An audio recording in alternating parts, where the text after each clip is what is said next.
to read and say no U-turn in Burmese. မင်္ဂလာပါ Let's break down the phrase step by step, focusing on key consonants and vowels.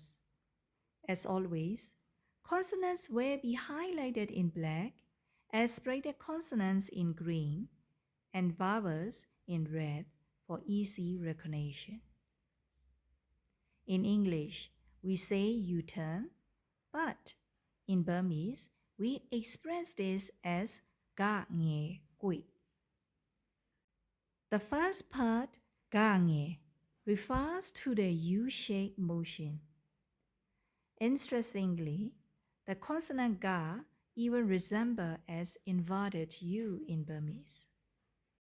Now, as always, keep an eye on the media wa, which can influence the pronunciation. For example, when the media consonant kwa is paired with the vowel a, it forms kui, kwa ui kui, which means turn. You might notice the sound shift to ui when wa is paired with a. Next, we introduce the consonant ma, since it carries no tone or vowel. It's pronounced smoothly and without interruption. Then we encounter the aspirated consonant ya.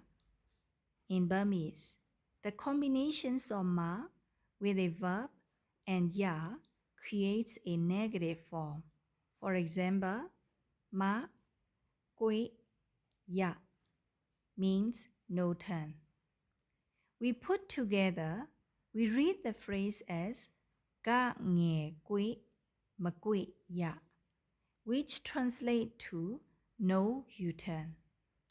Thank you for joining us today. နောက်သင်ခန်းစာမှာပြန်ဆောင်ကြမယ်နော်